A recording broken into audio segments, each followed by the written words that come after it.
Agora a gente vai falar um pouquinho de imunização, tá? Entrando na segunda parte do capítulo. Tem a imunização ativa e passiva.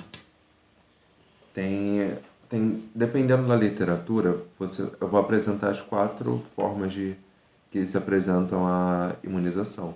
Mas tem total 4, assim, mais gerais, que aparecem. O primeiro é de 2 tipos, a inata e a específica. A inata é a que você adquire quando você nasce, no caso, com o que é na placenta, tudo que te dá é uma resistência a vírus. A amamentação da mãe, tudo. E a específica é quando você adquire ou você tem contato com algo. E agora a gente vai ver mais 2 formas de ver imunização também. Essa é a minha favorita, a minha fave, porque eu vejo que ela é mais sucinta e ela, sabe, mais legal até de ser explicada. Essas são a passiva e ativa. É, a passiva ela é dividida em 2, a natural e a artificial. A natural é que você já vem com você, por exemplo, andando descalço no chão. Pronto. A natural você vai adquirindo com tipo um meio à sua volta. E a artificial, você, por exemplo, no caso de um bebê, ele foi amamentado pela mãe, isso deu resistência para ele pro vírus ou bactéria X. Pronto, essa é artificial, tá? Agora a gente vai para o tipo de imunização natural ativa. Era dividida em natural, né? E artificial. A natural é você tendo contato, né? Você pegando um vírus, pegando uma bactériazinha e sobrevivendo, né? Essa parte é importante. E a artificial é com vacina mesmo. Então, eu quero me imunizar com o vírus tal. Ou você, 2 caminhos.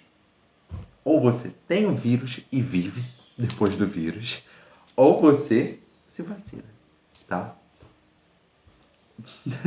É só isso, galera.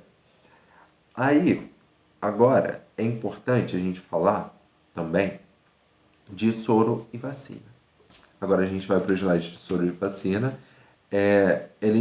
Os dois são imunizadores, tá? Não é, os dois estão na mesma classe, tá? A vacina, ela é ativa, como a gente viu. Imunização ativa. Ela estimula o nosso organismo a produzir anticorpos. No caso, com um vírus latente, só uma parte do vírus, uma sequência genética do vírus já é capaz disso. Então, é isso que é composto a vacina e é isso que ela faz no nosso corpo. O soro, existem 2 tipos de, tipo, existem várias formas de fazer soro, só que a mais famosa é a colocando num agente. Por exemplo, eu injeto um vírus num cavalo. O cavalo, ele vai produzir anticorpos e eu pego e faço o soro com base disso. Os soros. Então, pessoal, a luta da militância continua, que meu celular deu a bateria dele e parou de gravar. Veio aí. A gente estava falando de soro, né? É injetado em um animal. O animal produz os anticorpos. Depois é coletado o sangue do animal e começa a fazer um soro. Esse soro pode ser antiofídico na maioria dos casos, né? Maioria dos casos de soro, que são para picadas de cobra, tudo. Lembrando, se você for picado por uma cobra, você vai estar morrendo de medo, mas assim, tenta olhar como é a cobra, qual a cor, não sei o quê, que pode te ajudar a viver. Aí, é isso. Agora a gente vai falar um pouquinho sobre, sobre pandemia. No caso, o que é uma pandemia, o que é uma endemia e uma epidemia. A endemia, ela é limitada a uma região. Por exemplo, tem uma bactéria na água.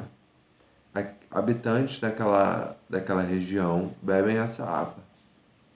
E é uma coisa, por exemplo, o estafilococcus. Faz mal, tudo, mas se você não ferver a água, talvez tenha lá. Veio aí. No caso, endemia é pequena, limitada a uma região, é uma pequena quantidade de pessoas. Uma epidemia, ela já tem um outro caráter, que ela é transmissível e ela espalha, assim, bastante. Então, por exemplo, corona. Tcharam! No caso, começou uma endemia, pequeno, ali, tranquilo. Aí depois se tornou uma epidemia e agora é uma pandemia. Que pandemia é em todos os continentes. Pode tipo de um continente para o outro. As pessoas pegam muito facilmente. Essas coisas, galera. Qualquer dúvida, assim, é só pensar. Corona, primeiro estágio. Endemia. Depois epidemia. Depois pandemia. A gente vive uma pandemia. Tá? Agora a gente vai falar um pouquinho de microbiologia. Essa parte eu coloquei no slide na figura da esquerda, tá?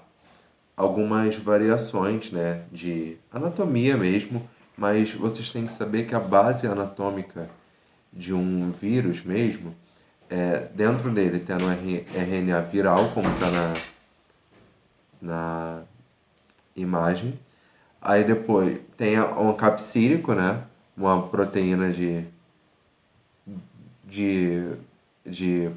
proteção mesmo.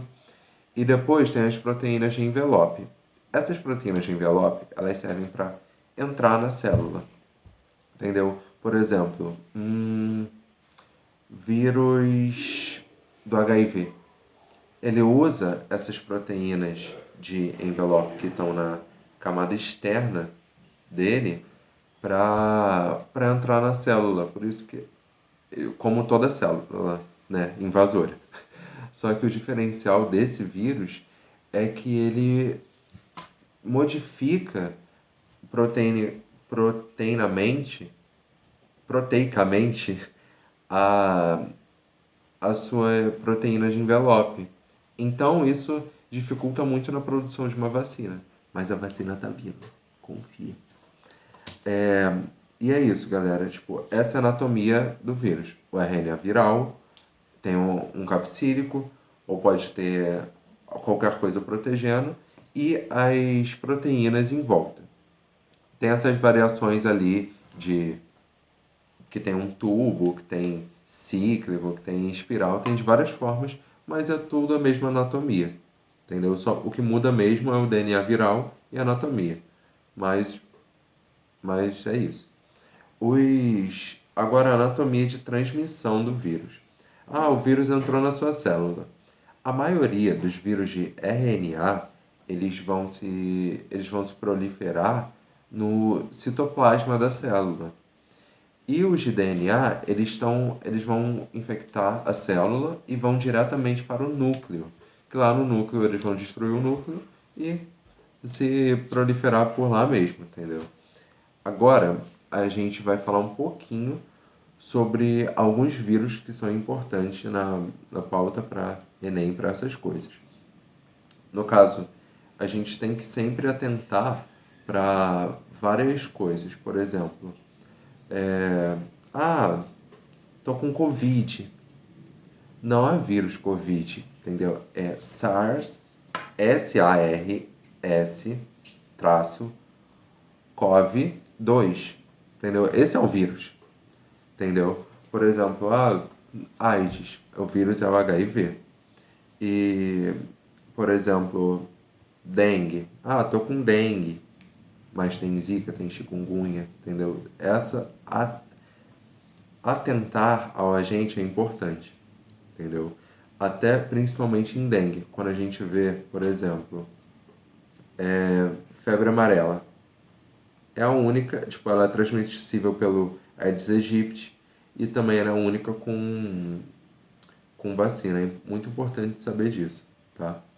E, e agora falando um pouquinho de AIDS, que eu esqueci de falar sobre isso, o termo muito usado é imunodepressor. Ah, o sistema está imunodeprimido, por exemplo. É quando o sistema ele não tem a capacidade de se autogerir. Ele não está ali com as ferramentas para poder ficar saudável. É isso que alguns vírus, como o da AIDS, e todos tentam fazer isso, só que o da AIDS, por ele se reproduzir lá junto com o DNA, tudo, fica um pouquinho difícil, né? E é isso, galera.